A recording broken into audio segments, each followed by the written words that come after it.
Cameron, what's going on, brother? Oh, dude, How you doing, bro? doing good. I'm trying to set up a community and stuff on Reddit, drive more traffic. That's like one social media platform I've never really used ever Oh, before. you, me, like I'm learning a bunch of new terminology. It's kind of like the Gen whatever talk, and it's a lot harder to understand talk these days. Between Rosita, what's up? I love how like on time you guys are. Like last time I was like, oh, we're gonna have to wait like 10 minutes for Hi, people to what's come in. up? How are you doing? I'm good. How are you? I'm doing good. I'm excited for today. Yeah, me too. Have any of you guys connected with Shannon inside of the community before? I don't no, think so. I'm gonna mute myself because there's like a construction outside. It's crazy. I don't know if you can hear it. It's, Zoom is actually doing a really good job now. Like you can't really hear stuff. Like our dog was like barking the other day, and it was like so annoying. But people are like, I can't hear him. I can't hear any construction or anything on your end. oh, okay. Good to know. So, let me ask your guys' opinion on this, and Shannon, I guess you could give me your opinion too. So, like sometimes I'm more like we said, 1:30, so we started around like 1:30, and some people are like give everybody 5 minutes to show up. So how do you want to do this, Shannon? Should we wait a little bit? You want to jump right into it? What's your style? Well, what I would really like to know is just from people who are here already, kind of like, do they have a course? Are they thinking about creating a course? Great. What do they have? Kind of what is their interest? Before we get into Q&A and everything, if I can just kind of get a feel for the people who are here, that'd help me a lot. Oh, great idea, great idea. So yeah, I So guess I don't, Cameron or Rosita, if you guys want to kind of chime in on like if you already have like a course idea, you're thinking about making one, like where are you at in I guess that stage of the process? I I would just go to kind of see to tell you where I'm at now with that. Uh I had quite a few courses in the past, and some are still out there on some platforms. I used to use Kajabi for like a lot of my work, and I strongly disliked it because of the lack of they have community, okay, but it's just it's shitty. It's nothing like school, and it was not happy place for me. But yeah, I have quite a few have done, and some of them are still out there, and I'm looking into making probably a new one.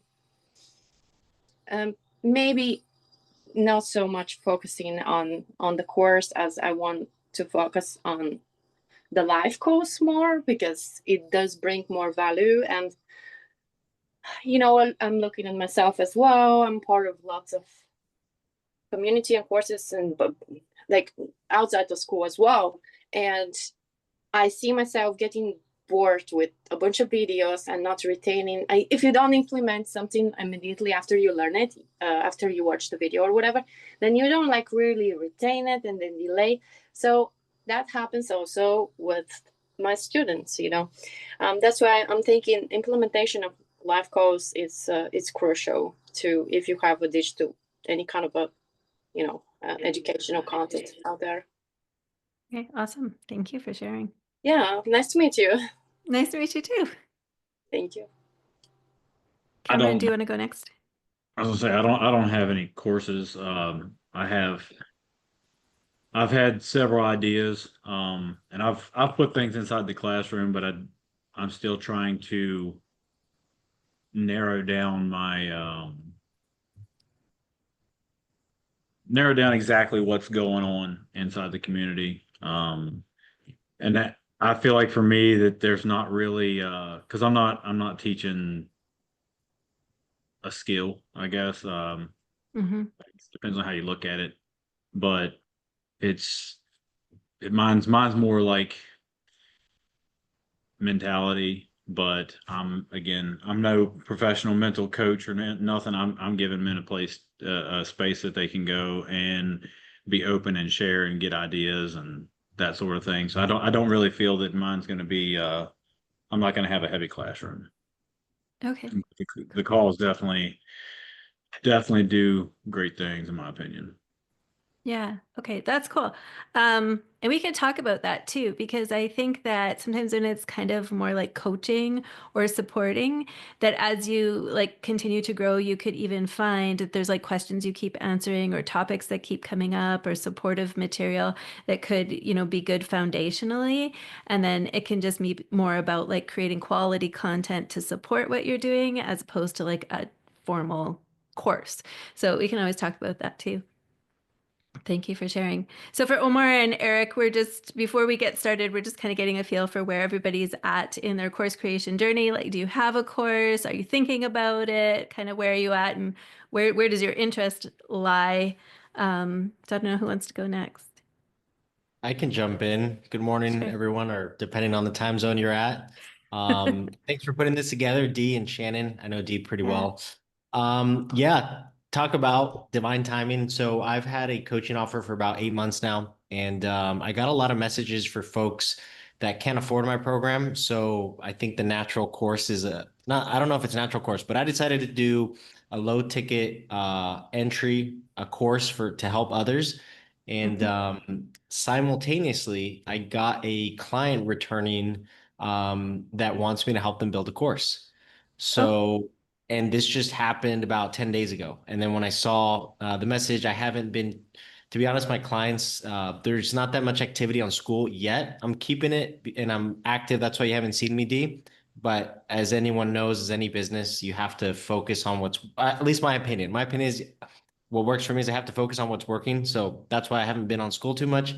But yeah, it just worked out. I hopped on and I saw that this was happening. So would like to just learn. I've never done a course. I mean, I have my idea for my program, what's working with people, but to actually put that in paper and to put myself in their shoes and, walk through what that feels like, what that looks like. I have an idea, but I've never done it. So I don't know what it's Right. gonna look like. And what kind of coaching do you do? Yeah, right now, my offer that's been doing really well is I help established professionals with limited online presence start and scale their business. Typically, it's done for you, so they just need about 5 hours of work since they're very busy. Usually, it's people with families, or they have a full-time job. So Yeah. they just, I help them about an hour a week of coaching, and then everything on the back end we take care of. So what Okay. I'm trying to Awesome. do is put that course to get the name of the course is Get Your First Client in 30 Days. And I'm making a step-by-step process on refining offer, a niche, to pricing, to I have the modules set up, but I guess it's just running through, and it's what I've applied with my clients that I'm trying to put on a course so it's affordable. I'm only going to charge 49 for this as opposed to my coaching offer, which is a lot more. So Yeah. Awesome. Okay. Thanks for sharing. Omar, did you want to go next? Well, I don't. Hi guys, by the way, it's Omar. I currently don't have a course or anything like that, but it might be something I would consider in the future. My group is more hyper local and within a in-person community right now. So yeah, I'd love to see what you guys are about and see what's going on. Awesome. Thank you for being here.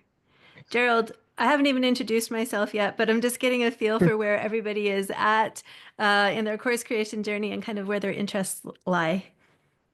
Thank you for letting me join. I'm very new at the community, but I'm not very new at school.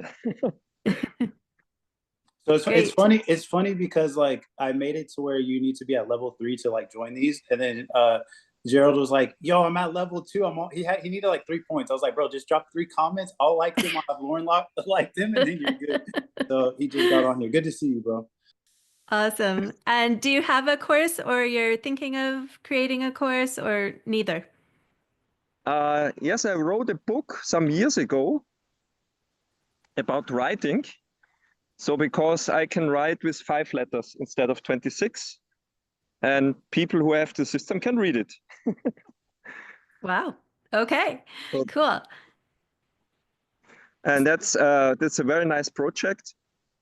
So I'm mainly interested, a lot of Pitman shorthand people or T-line shorthand or Greg shorthand people are still around. Yeah. And we are very interested, or the stenography people are very interested in fast writing or half encrypted, so they don't need full encryption. They only want to have people not to look over their paper. Or I had a case where I was in an exhibition and the photographer just took a photo of my notes. And even I protested. He said, well, you're on the expedition, I can photograph everything. So he photographed my script and it was not decoded. So he had all my secrets. So for that, I decided to run my own script and nobody can read it. It's hard to read. It's quick and easy to write, but very hard to read. Cool. Well, that is very cool. Thank you for sharing. So do you wanted me to introduce myself and then we'll hop into Q&A? Yeah, for sure. What we did last time with Michelle is just explain a little bit, I guess, like what it is that you're doing now, and then a little bit of like how you got to that point. So it doesn't need to be the, the hour version, but maybe a little backstory just to give people a better chance to get to know like who you are and your journey. You don't want to know about when I was a kid and I was enlightened to become First a teacher. I was born. Actually... Yeah. Whatever you feel like is relevant to your story, just feel free to share. It actually didn't happen that way, so that's okay. Okay, so my background is in education. I did start out teaching kids and decided that wasn't for me, and I got into adult education. I worked with, first of all, newcomers to Canada is where I started, but I designed an award-winning program at the college that was helping people who were having a hard time getting into post-secondary because they didn't have the academic background and the skills that they needed to get there and to be successful.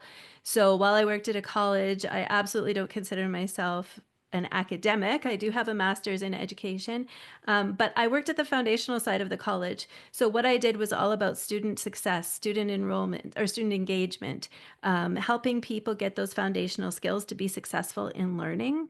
And then as I taught in that program, I worked in administration, I mentored other teachers, I did program development, curriculum development, course development, all of it. And it was all with a focus of student success and engagement. Then I had 2 kids in my 40s during COVID. I loved my job. It was highly rewarding. I loved every day of it. I thought I was going to retire. I was not one of those people who like desperately needed to get out of my 9 to 5. I loved my 9 to 5, but my life changed drastically and I needed to do something different. I wanted to have that flexibility to be with my kids. And so while I was, trying to stay awake at night, I started watching online courses. And I started watching more in-depth online courses, more expensive online courses. I started exploring different ways that I could maybe use this avenue to have that flexibility I was looking for with my kids. And I went in all sorts of different directions, like wild and crazy. I thought I could be 20 again. I could pick a new career. But as I was watching all of these courses, very quickly, I realized that there were a lot of very talented people out there who had a lot of expertise, but they just didn't know how to properly showcase that expertise in a way that was going to represent them well and that was going to get their students the actual results that they wanted to get their students. And so I started reaching out to some of the people that I was actually taking courses from, and I was like, hey, this is who I am. This is what I do. Would you like some help? And I had somebody very successful who reached out to me and she was like, yeah, I'm drowning. I need you. Like she replied to me immediately. And I worked with her on a really, really big project that was really successful. And then word of mouth just kind of started to spread. So that's how I got into it. At the same time, enrollment at the college was down due to low enrollment from COVID. And so I had an opportunity to take a buyout and I was like, yes, opportunity to start a new career, spend more time with my kids. It's a once in a lifetime chance. So that's what I did. Now I work with purpose-driven entrepreneurs who want to create high touch, high quality, high impact online courses that are going to showcase their expertise, represent their brand well, and most importantly, get results for their students. So that's what I am all about. I specialize in helping people create signature courses, but the principles for creating a signature course, they can be applied to any kind of course or content that it is that you are creating, that you want to make sure is high quality and actually gets results for your students or clients or whatever. And one thing I know, like we were talking about before we hopped on here with everyone is you were saying that sometimes you notice in school, maybe other places, that people are creating what they call as like a course, but it's not really like a course. What did you mean by that? Yeah, so it's interesting because I put what turned into like a little bit more of a controversial question than I anticipated it to be on schoolers, which is, do you think it's okay to repackage a live webinar? Basically, I called it a course though. Thanks, Eric. And like repackage it and sell the live thing. And I have very strong feelings about this. And what I realized in the comments though was that what people were calling a course was vastly different. And I find this when people come to me also and they're like, I want your help to create a course. And we really have to like kind of dive into what is it that they actually mean. Because there's a spectrum. There's a whole spectrum of kind of online offerings that you can give to your clients. And whether it's in a membership or a standalone course, that's going to affect it as well. But I found that what a lot of people were calling a course was really just like a 1 hour webinar or a master class. And they're like, I'm going to record this live. I'm going to repurpose it. And what a great use of like repackaging content, because we always hear about repackaging your content, right? And I'm going to sell this. And so, yeah, I just want to kind of be clear that when I talk about courses, what I'm talking about is something that somebody is going to purchase. It delivers a transformation. It's going to include several different modules with lessons within them. However, like I said, when you are going smaller, even if it's a masterclass, a webinar, I'm not talking about things that you're using to sell something. So a webinar that you are creating to sell another course, that's not what I'm talking about. But it's something that somebody buys to learn a skill, get a transformation, something like that. Or like we were talking about Cameron, to support another program where you want them to learn, content. That's kind of what I'm referring to, but what it's going to look like will differ depending on how big or small it is and the price point of it, basically. So, making this segue now, do you feel like we should just see what questions people ask? Do you want to dive into maybe some common tips that you see, or what do you feel like is the best? Well, if anybody's got a burning question, feel free to ask it. I can kind of talk about some of the things, just general things as well. Or D, if you have any questions, go ahead, Gerald. Yeah, so in Germany, we always hear the story content is in a race to zero. Is it something you're familiar with, or is it only in Germany? I have not heard that before. Can you explain it a little bit? So basically, they say that most course creators use ChatGPT at the moment. Yes. So not only for outlining, but even writing complete chapters. They just say write like a professor, and the KE writes like a professor. And one of my mentors is even writing books with ChatGPT. Meanwhile, he proofreads himself. He is very experienced in business literature, and he's professor on a university. He says, well, I can't write it better than ChatGPT. So Yeah. maybe your take on. Yeah, absolutely. Okay, so so many takes on this. So I could talk about AI because I think that's a hot topic and something that's worth talking about, but let's talk about content because yes, it used to be that you could Google anything and now you can go to ChatGPT and ask it to teach you anything to varying degrees of accuracy and success. But you're absolutely right that content, meaning just transmission of knowledge, is valueless. And so it's all about what you as the creator can add to it. So that's why I talk about courses that are high touch, high quality, and high impact.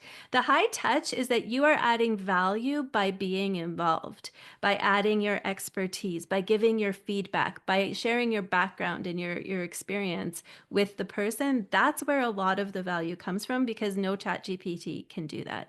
That is why I believe that you're going to see those on-demand courses that are just delivering information. They are going to fall by the wayside because there will not be any kind of need for them anymore. So the high touch and being involved in the course and being involved in the delivery of it is what leads to the high impact. The other thing that leads to the high impact is what I can't say her name. Is it Roxana? Sorry, I don't. Rositza. Rosita. Oh, I was so close. Okay. Rositza. Oh, Rositza. Yeah, there you go. Okay. Perfect. Thank you. Rositza, what she was talking about at the beginning was about the implementation. And we don't want our courses to be entertainment. We don't want people to binge them like Netflix and then go away tomorrow doing the exact same thing that they were doing before they watched the course. What we want is for them to be engaging. What we want is for them to finish them, and we want them to implement what it is that we're actually teaching. That is actually the marker of success. And so how we do that is how we structure the course, how we organize the course, how we record the videos, as well as how we include opportunities for practice and implementation. And implementation doesn't mean implementation week. If you've taken some of the bigger signature courses, they'll have implementation weeks in them sometimes. Implementation is how you are facilitating the process from the information and skills that you're teaching within the course to the student actually applying them to their life, business, or whatever outside. There are very specific things you can do to facilitate that process. Often we just kind of assume like, well, I gave them the information, of course they're going to do something with it. But as you can think about your own experiences taking courses, that isn't always the case. And there's often a gap between knowing what you need to do and being able to actually do it. And so that's what I really specialize in, is bridging that gap so that our students can implement what it is that we're teaching. And that's how you have a successful course and a successful online business. And I know, Eric, you'll know that the marketing of the course or whatever it is, like the marketing of it is so, and the messaging is so important, but it's only half of it, because you've got to have that high quality thing that you're selling to back it up.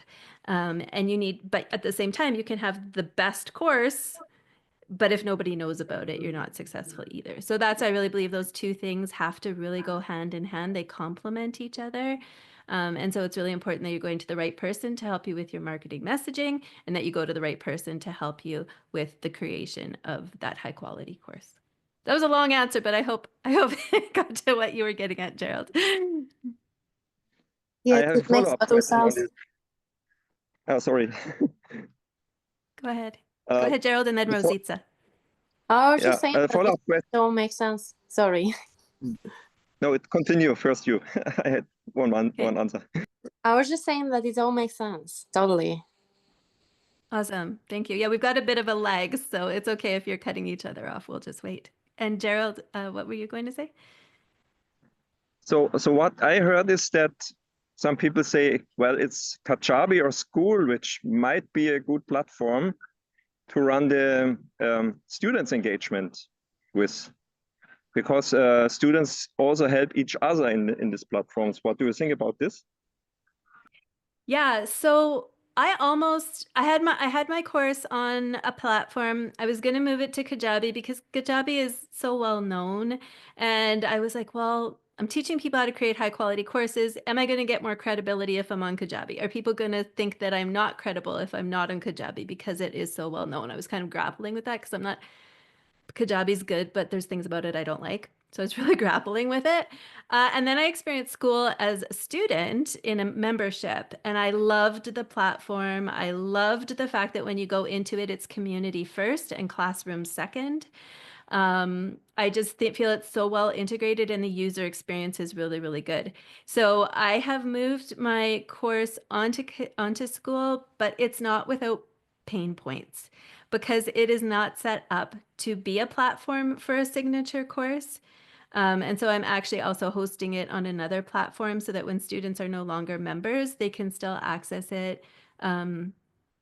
Anyway, I don't want to get into the weeds because they're making some changes to school that's going to make it way easier to host your signature course on there. But at the current time, it's a little bit messy. But I do love school as a platform for community. Absolutely.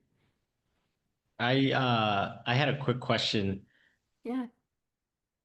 How different would you say the written portion to the video portion should be, or should it align exactly? Because that's one thing I've been balancing. I've been trying to give so much detail in the written portion, I guess, if somebody's, can't listen to it. But then when I speak, I want to go even deeper, I guess. I just don't know what that balance looks like. Yeah. So I find that the different things serve actually different purposes. And so what I like to do is I do a video with a transcript, so they can access the transcript if they want, although for most people, that's not how they're going to consume the course. The written material, lots of people do workbooks. I call mine an activity book because it's a learning tool. And it's to be used in conjunction with the material. And of course, it depends what it is you're teaching. That's not always going to be the case. But it is something that supplements the core material for the course. So the majority of the content that I'm delivering is through video with a transcript. I do also like to do audio only. Some people consume that way, like when they're in the car or whatever. But again, it depends mostly on what it is you're teaching. I'll say this. People talk a lot about learning styles. I have to appeal to all different learning styles. They're learning preferences. We have preferences in how we like to learn, but the research actually says that we don't learn better by learning through our preference. So if you want to look at how do we learn better, it's more about what it is that you're teaching that's going to determine how you are presenting it.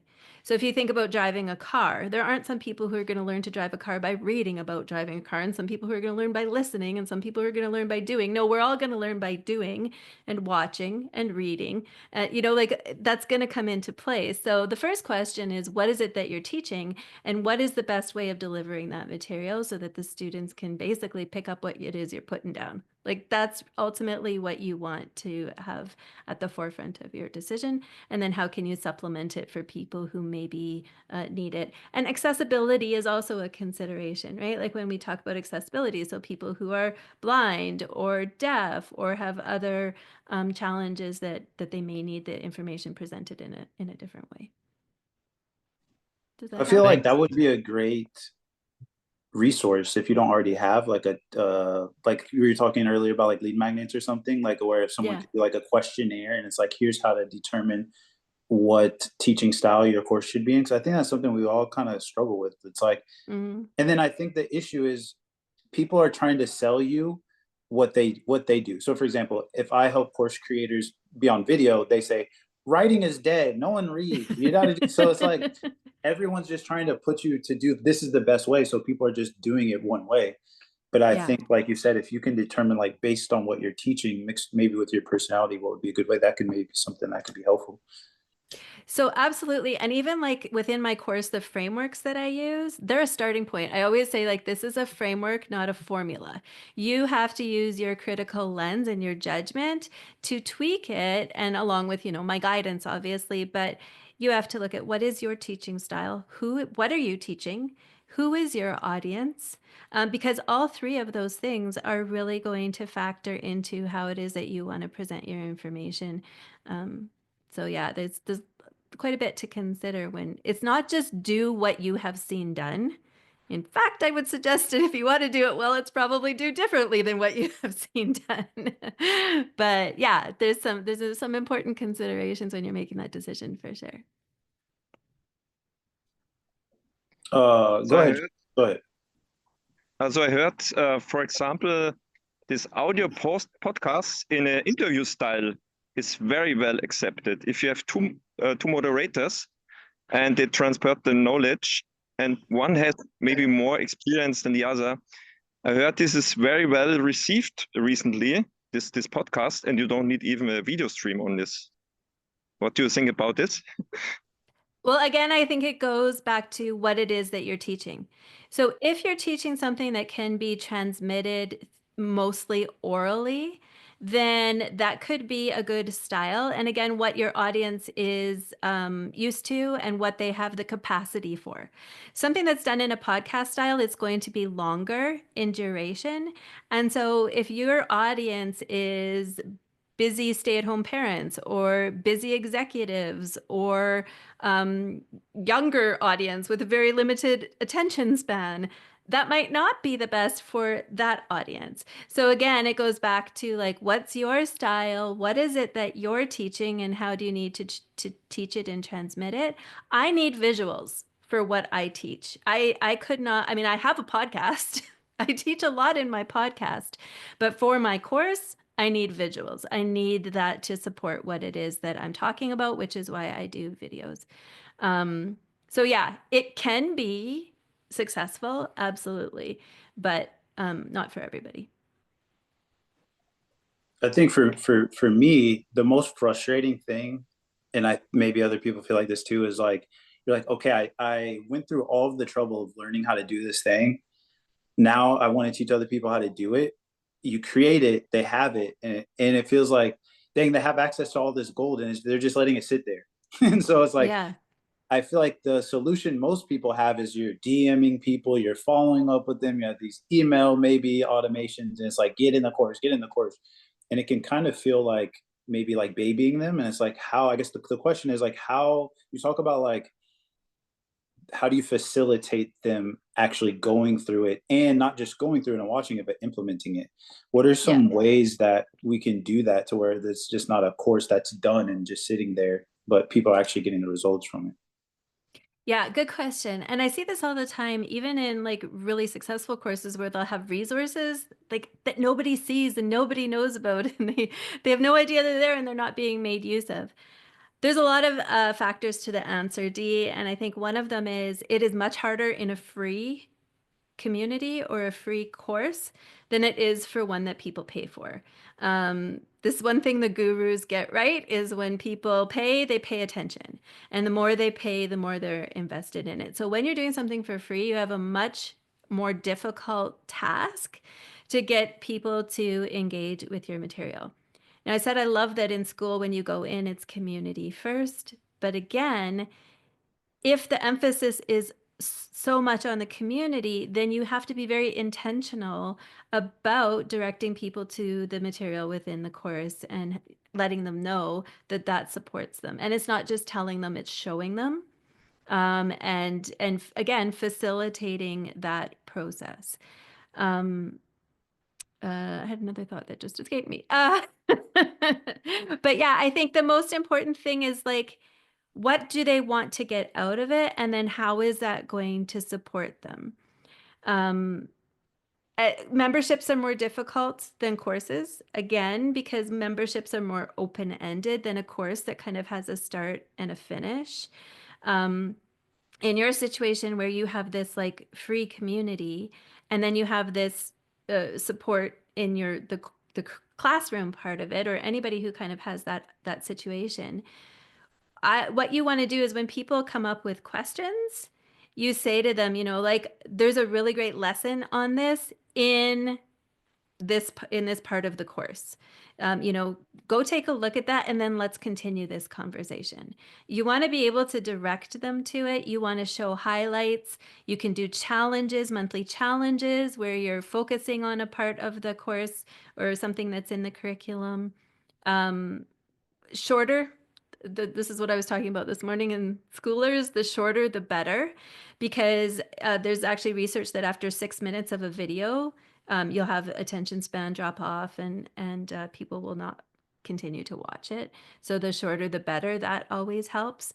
And then it goes to like some of the bigger things that I teach within my course, which is the structure, so people know what they're going to get, why it's important to them, why they want to continue to learn, what they are good. You tell them what they're going to do with it, and I mean, there's just so many things that go into the actual structure. So we start at the course mapping, and then the module outlining, and then the lesson planning. Then we get to video slide decks. If you're doing slide decks, that's the thing, is when we think about creating course, most people sit down at their computer and they either sit in front of Canva or PowerPoint or whatever, and they start to make slides, or they get up a Google Doc and they start to make notes. I mean, you can see that in schoolers with Sam. He's got his Google Doc there of the things he's going to talk about. And that's our starting point. If you're doing a course, that's actually 50% of the way through the process. There's 50% of the work that happens before you get to that point of sitting down and making your slide decks and figuring out how you're going to video. And when you do that, it makes the rest of the process so much easier for you. And it just makes the results for your students so much easier as well. Eric, did you have a You bring question? up, thanks for sharing. You bring up another question that came to mind that I am struggling with, because people often, like the marketing aspect, People want bonuses, people want extras, people want add-ons. But when is too much too much? Because we also don't want to scare them off from not getting the results, right? Because I know Yeah. information overload happens, they could get stuck and then they don't get the result. And I think as course creators, we get excitement when they get the results from what we produce. So it's like, how do we Yeah. find that balance of too much information? I love this question. I actually did a whole podcast episode about bonuses because I think that when we go about a bonus for a marketing reason, it's a lot different than when we go about a bonus for an educational reason. And so bonuses from a marketing standpoint are often to overcome objections or to add in kind of like urgency so that someone is going to buy something in a certain period of time or this bonus is going to go away. And I think when you're looking at those kind of bonuses, you really need to be careful that it's something that facilitates the process, like it could be a template or a swipe file or something like that, so that the people who don't get it are not at a disadvantage. It was like a nice to have that created urgency, but they're not at a disadvantage if they don't get it. Within the actual course, and I think what you're considering is really important, we have to make sure that we're not overwhelming people, because when they're overwhelmed, they just shut down. So the way I look at it is that everything a student needs, the average student needs to get from point A to point Z, is within the core of the course. Even if it's a guest, I have expert guests that come into my course.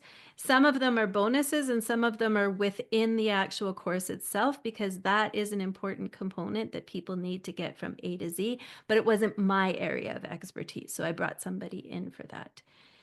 Then I have a few bonuses that are extra to the course. And these are things that have come up along the way that like peripheral students have needed, that it's kind of a nice to have. And so something like that may be like if I'm teaching through Canva or teaching, but I'm assuming that people who are coming into it have a basic knowledge of Canva.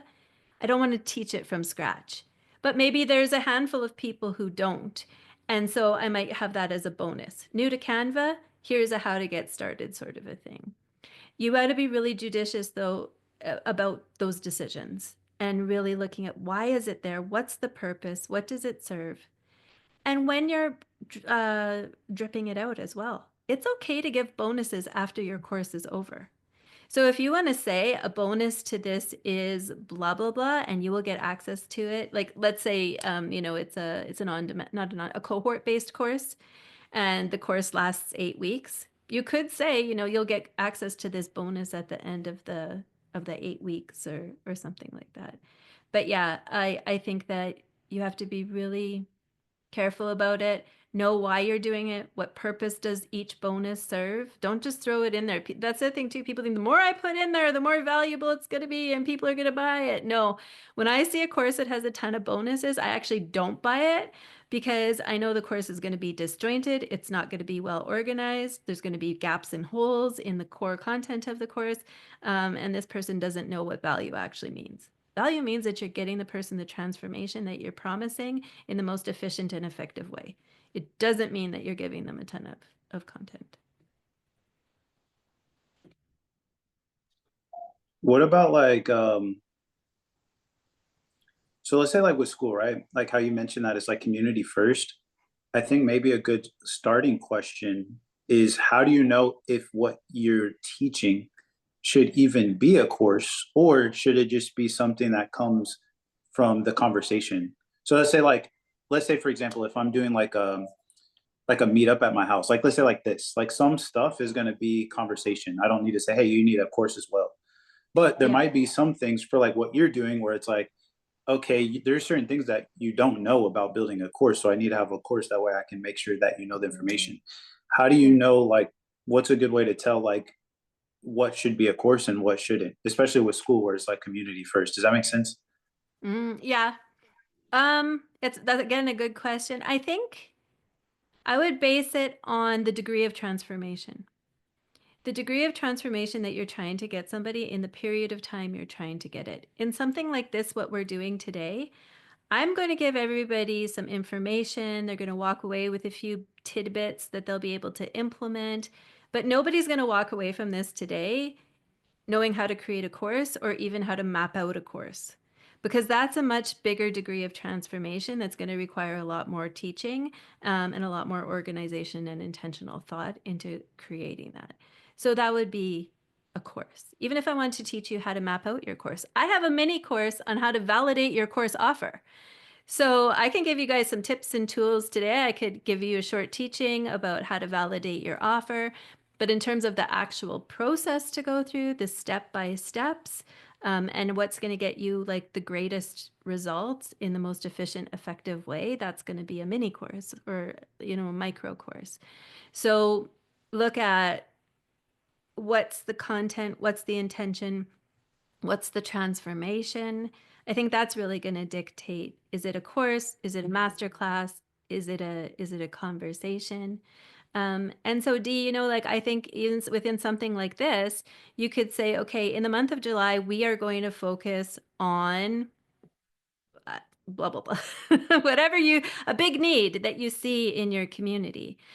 You could film something very short, and just be like, here are some things that I've found. Here's some background information. And let's get together and discuss it, what we thought about it, how it applies, how we've experienced it. It's fodder for the larger, bigger conversation. Almost in a book club sort of a way, really, so that everyone's coming with a common understanding and a common ground to talk about. Because if you even look at this session that we're doing here today, it's kind of open and nebulous, and people are like, well, I have so many questions. Where do I even begin? Or I don't know, can she answer like what I'm talking about? If I had given everybody kind of a 10-minute spiel or like kind of a video ahead of time and been like, here are some things, some information to get everybody on the same page, primed people with maybe some questions or things to think about. Maybe some things are a little bit more controversial or where people could have had like a different opinions on them. And then we got together and was like, okay, what did you take from that? What stood out to you the most? What have you experienced? Have you experienced something similar or different? That would have been a lot more fodder for kind of a lively conversation as opposed to kind of more of a unidirectional, a one-directional sort of a thing. So again, like, what are you trying to accomplish and what's the best way of getting there? Does that kind of answer the question? Yeah, it does. It does. I didn't know if Gerald had a follow-up question for that. Yeah. Some people in Germany say you should create the course not in advance, but if you create demand, we'll see demand, and then first sell, then create. Do you know this principle? Is it useful? I know this principle very well. Heard that a lot. I have a very different opinion on it than what some people out there are. Again, I've done a whole podcast episode on this topic because it's one that's near and dear to my heart. There's a lot of things I could say. I'll boil it down. When you sell your course before creating it, you are thinking like a business person and not an educator. And you're thinking about, I don't want to put any time and effort into something until I have money up front. My perspective is that when you do that, you're giving yourself an extremely limited period of time to create something that's high quality. And so you need to be very upfront. If you're going to do that, you need to be very upfront with people about the process that you're using and what they can expect out of you. There are other ways of validating an idea. And like I said, I have a whole mini course on that where you don't have to do that. Because when you do it that way, you are putting yourself under a lot of pressure. You have to deliver. You have to deliver in a certain period of time. Your most trusted clients are the ones who are in that course. You don't want to fail them. I've seen people who go through that process. They end up with such a mess of a course at the end because they're letting the students who are there at the time, which could be limited in numbers, direct what it is they're doing. Actually, I worked with a woman. She did it this way. She sold almost $150,000 worth of the course. I don't know how many seats it was, hundreds in the first, and she hated it. It was a disaster. She said it was a mess of a course. The experience was horrible for her, and she basically never wanted to offer the course or do a course ever again because the experience was so horrible. For people who are doing it successfully, they have a team. It's not the very first course they've ever sold usually. And they know they know what it is, and they know what it is they're doing, and they have the support to do it.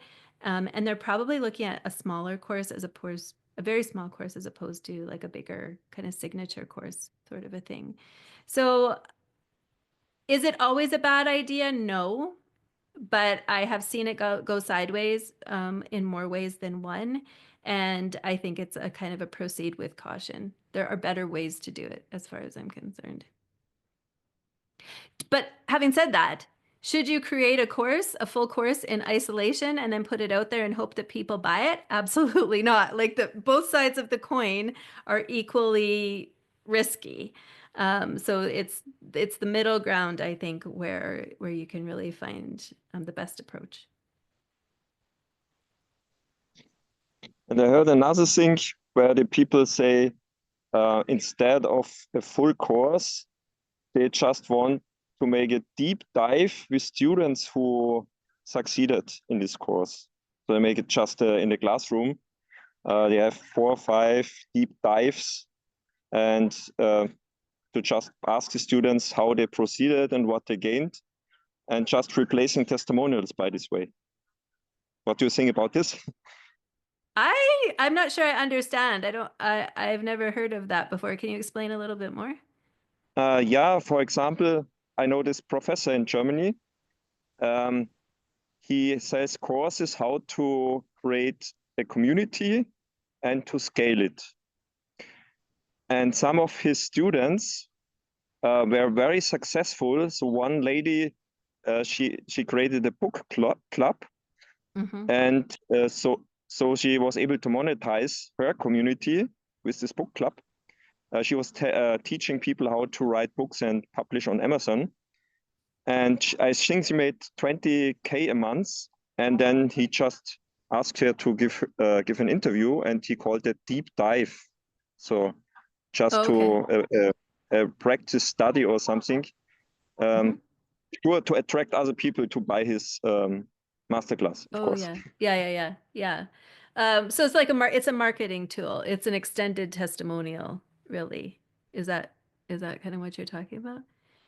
Yeah, because I mean, a lot of people say, well, if there's a testimonial, I'm so glad that I bought this course, and I'm so happy, and I'm so super excited. Well, that's not nothing people relate to any longer. They just say, well, there's a board testimonial, nothing more. And this deep dive, he asked also, what's the proof? What are your results? What did you learn? How many students did you get? What was your top 3 learnings? How much money did you make with it? So really very detailed. Did you post these? Where are the videos? Are they inside of the course, or is it on YouTube, or where did they put them? No, they just keep it on the platform school, so not even YouTube. So I think he uses Vimeo to record. Oh, Vimeo, yeah. It is just inside of the community, and then he calls it deep dive. So deep dive student feedback. What basically so that would be he has like a free community, and that's a video within the free community that's promoting the upsell. Is that how he has it laid out? So basically he has a free community with 1,400 people in it. Yeah. So they're coming sometimes from Facebook ads. They jump in, get familiar with school. Yeah. And then he makes it's more webinars where you don't see the people. It's a classical sales webinar, and then he shows his professional masterclass. And then he says, well, can we not only have professional courses with a lot of thumbnails and video editing and all stuff, and downloadable checklist. And he says, well, I have even more, which is very well received. That's deep dives. And he says, well, look here, this lady with the book club, she made 20K. And it's 1 hour deep dive with her. Very long. Is this Calvin Hollywood? Excuse me? Are you talking about Calvin Hollywood or someone different? No, Calvin is no longer in my pointer number one in Germany. It's Dr. Oliver Pott who is doing this. So Okay. Calvin is more making a lot of show. Yeah. So it's not it's not the real professor, I guess. So I think again, I have a couple different opinions on this. So you can do this for an educational reason and you can do this for a marketing reason. If you do this for an educational reason and you are using it as a case study and that person is going to be like showing how they implemented what it was that he taught, that's fantastic. It can be just as good for marketing because people see that you can actually get amazing results when you follow the process. But anytime you have testimonials or case studies or anything like that, where people are showing the results of what they were able to attain using your process, I think, I mean, there's laws around how you can present that based on, where you are, but also just kind of ethically, I think that it's really important that that is presented in a way that shows whether or not that's representative of what the average person is able to achieve, as well as what it was that she had that set her up for the success other than the course. Because so often we see these testimonials where people are like, I got, 6-figure launch in one weekend from my very first course that I did in this way, but they're not disclosing that they had 1 million followers on Instagram before they ever started that person's process. Like there's so many things that can affect your success other than just that one course or process or whatever it is. So from an educational perspective, case studies, deep dives, whatever it is where you're showing how somebody implemented your process and how they did it in a way that was successful for them, fantastic. Marketing, you need to do it in the right way. Oh, I have a question for you because I think someone asked me this. I don't remember who. I don't know if they're in the community, but maybe if they see the replay, this would be valuable. So, are you familiar with this? I think it's called School of Hard Knocks, maybe. Like it's like a younger guy on TikTok and I think Instagram. He always says like, "Sir, how did you become a millionaire? Do you mind if I interview you real quick? Have you seen these videos?" I might have seen one. I'm not on TikTok. Okay. I'm too old for that. So their videos are super viral, and then they created a school community where basically they will have these successful people do basically, I think, like kind of like what we're doing here. And so they were like, we also created a course where it's the business fundamentals. And they're like, instead of us having one course and then different modules, each module is its own course. So there's a course and it's called like module one, blah, blah, blah. So essentially, instead of when you log into the classroom seeing like one course, you click into it, you see everything. There's 5, all the modules are each different thing. They said this. That's how mine's set up. That's how mine's set up. Okay, I was going to ask you that. And if so, why?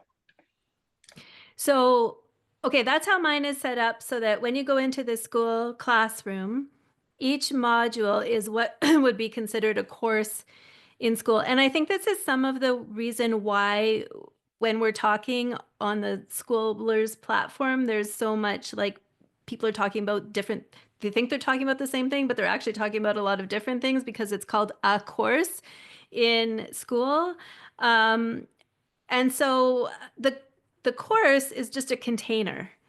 And so if you are going to go into school and have your entire signature course under that one framework, it's a lot, there's too many levels to it, and it's just a lot harder for people to access it than when you have each module set up as what school calls a course. So when you go into mine and it's module 1, you click into it and then you can see the lessons. Like you don't have to go into things to see what it is. So I just like that. I think it's more visually appealing. I think it's easier for people to get into it and keep track of where they are. Can you give us an example of like just like an overview of, I have a follow-up question, but what are like the modules that you have? Do you want me to show you inside? Yeah, do you yeah. want to see inside my basically community? my question is, and I kind of need to see the modules to ask this question, so I guess I'll wait until you share your screen.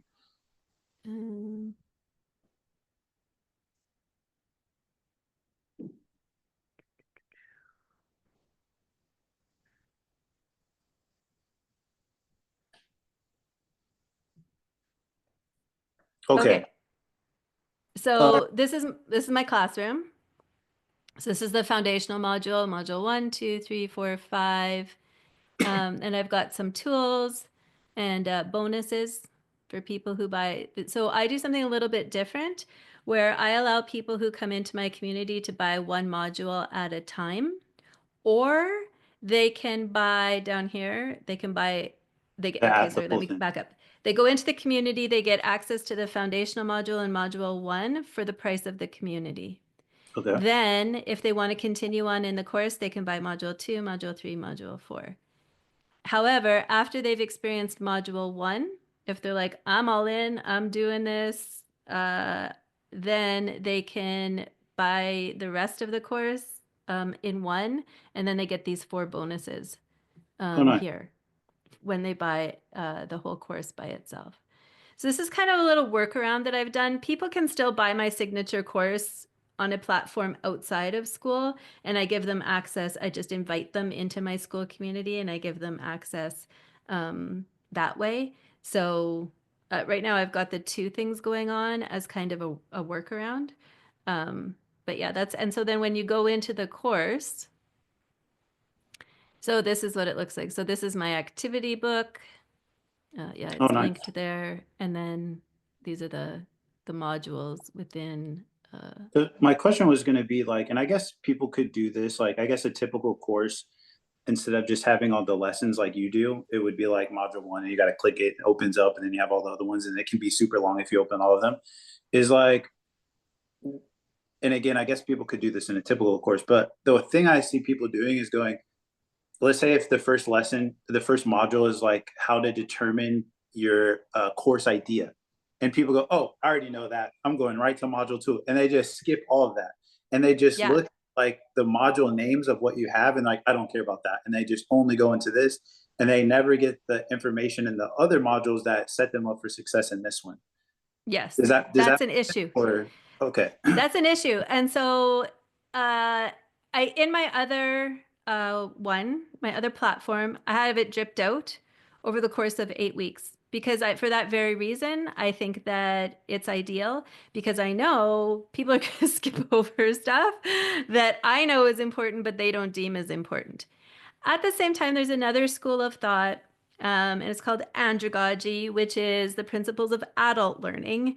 And it's that as adults, we need to have control of our learning. We want to have choice, and we don't want to be forced to do anything that we don't deem valuable or essential. And so part of that is your job as the instructor to sell them.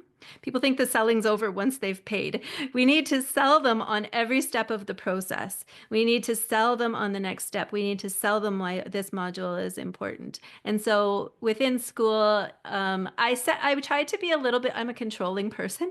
So I tried to be a little bit more controlling at first, which was that I was going to just manually give them access to it over a dripped out kind of a schedule. That's obviously very manually taxing, but also I just decided that it's my job to explain to them why they need to do it in this way. And if they don't, then that's up to them. And I have to explain to them, you know, if you want to get these results, you do it in this way. Now, having said that, I do think there's maybe some benefits to certain people being able to pick and choose, because someone may have already validated their course topic. They have a huge audience that's banging down their door like, I need this course. And they're ready to go into module 2 and they don't want to waste their time on module 1. So yeah, it's kind of a wishy-washy answer, Dee, but I think there's really pros and cons to both. Yeah, I think it's like you said, we need to do a good job of explaining to them why it's important, not just saying, hey, they paid, so they're going to go through it. It's like, here's why you need to know these things. You have free control. And then I think what you said before is maybe when people are posting into the community, if we see that they're struggling with something, hey, it seems like you might not have went through this first one or this one, that information isn't here. Let me guide you on that. Kind of guiding them through it, but also giving them learning. Yeah. I know that you need to run here soon, so I don't want to take this off too long. Is everyone get some good value from this so far, though? Yeah, good. The question I always ask. Very good. Go ahead. I've got a lot of value out of it. So I also saw, I was already looking at your communities. Looks very clean, very good, with a sales video letter, I guess, on it. Thank you. And I'm now do we have considering a free redoing my community sales. as well? Do we have a free community or is it just paid? Yeah, so no, I don't have a free community because here's the thing that's interesting. You can't get into schoolers until you have a community. And so I didn't even understand that schoolers, you could do that free community, and then have the paid options before I got into it. I've only been on schoolers for like a month, or school. Sorry, I've only been on school for like a month. So I had this idea of how I was going to set stuff up before I even understood the possibilities within school. So that's why I'm a little bit chuffed now, because I would have set it up with a free community with access to paid things. I would have set it up differently. And now with the changes that they're going to be making by the end of August, it's going to be a whole different thing. So, I am considering setting it up differently to have a free community with the paid options within. It's going to be a little bit tricky now, but basically I'm holding off until they make those changes, and then I'm going to reevaluate. Well, I appreciate you doing this in here for us. I know it sounds like everyone else appreciated it too. And that's one of the things I kind of want to be able to do is like give, because not everyone has a free community. And so it's like, if we can expose members to different people and their knowledge, I think it makes it, I mean, an about page is great, but I think hearing you speak for an hour, it's like a lot more social proof. For the people that are like, hey, I love what you're doing, Shannon. I would love to work with you or even hear your podcast or any of the other things. Can you share with us like what that looks like and how people can maybe get more involved with you?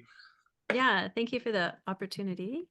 Thank you for the opportunity of being here too. I really appreciate that, and your just perspective on collaboration and how you're supporting everybody within this community. So thank you very much for that. I'll put in the chat. So my podcast is The Art of Online Course Creation. So you can find more about me and a lot more information. It's very actionable podcast, so you can listen there.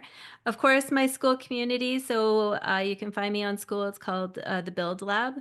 So if you go school/Build Or if you just Lab, go to her name and click on her profile. Yeah. Okay, yeah. That's a much better way to do it. Find me in school. So what happens when you come into my community?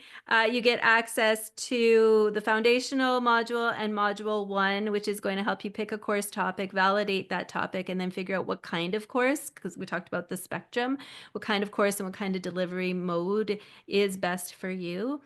Then if you decide you also get access to weekly lives, hot seats feedback, the community, nice. of course. And then I have custom GPT. So we didn't even get on that topic of AI. Do not use Chat GPT to create your course, please. Within my program, I have custom GPTs that will guide you to do it the right way with the right frameworks. I've also trained them that they don't supply you with information. Sorry, because that's what everybody is selling, is go on to ChatGPT and get a whole bunch of free information. The way mine works is you have to provide it with the information. It's like I explained it to Dee as the DJ sound. What is it called? The mixing board, the soundboard, whatever. You always know like the biggest words, but then if it's like something small, you're like, I know, because I'm not cool. I'm not going to pretend to be. So it takes my expertise in course creation and your expertise in your subject matter, and allows our two heads to actually come together in one, and mixes those two things together. So there's Lester, the lesson planner. Storyboard Stand for people who are doing more demo style courses. I have a lot of like creators and makers in my community. And so like I showed you, then you can access my course, my signature course. The other thing I do is a VIP experience called the Accelerator, where then you can work with me and my personal custom GPT, Chester, the course creator, Chester and Lester. And we work together to create your course map, your module outlines, and then you can continue with my support in the Build Lab to finish off the last components of your course, which would be the lesson plans, the slide decks, the videos, the workbooks, publishing it, getting it up onto that learning platform and all the probably call them promising practices. The promising practices around that, as well as a number of expert guests that I have to come in and help you with things like launching, sales page, legal aspects, and all of those. How do people get involved with that one? All of it, if you want to get started, all of it is through the Build Lab. You can also access the VIP version through the Build Lab, or you can buy the signature course by itself and the VIP accelerator by itself. But then I just give you free access to the Build Lab. So whether you go onto my website, shannonboyer.com, and buy it through there, or you come into the Build Lab, you can buy it in either space. But if somebody wants more information, go to my website. You can find out more information about all my offers. And I'm also always willing to chat with people one-on-one. If you just want to jump on a Zoom call and find out if it might be right for you, if we might be a match. Then was there a thing that you wanted to, there's a thing that you had mentioned to me before we got on. Yeah, I wanted to share, well, I can share a couple of different things, freebies if people want to. So it looks like lots of people are kind of new to course creation. So oops, sorry. Tried to get there we go. That's my freebie about course topic filter. So how to pick the right course topic for you. And then also I can share, I don't have it. I don't have that one. Just hold on a second here. Yeah, I do. Do you do like text replace? I did text replace. It's so smart. Like someone showed me that and they're like, bro, it's such a game changer. It's such a game changer.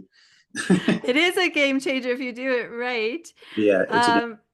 Then this one, I don't have a text replace for this one. So this is the 7 things that every course must have to be a high quality course that maxes student referrals. So you can check out that second one as well. It's a guide and a resource as well. So both of those I'd love to share with everybody. And there's more freebies on my website too, if you want to check that out. But Dee, thank you so much for giving me this opportunity to be here and to meet everybody. And yeah, you can also find me on Instagram. Obviously, you can tell I love talking about this stuff. So if you have any questions, just feel free to follow up with me. All righty. Appreciate you, Shannon. We'll see you guys. Thank you, Shannon. Thanks, Steve. Okay, thank you. Take care. Thanks a lot. Very informative. Thanks. Thank you. Nice to meet you.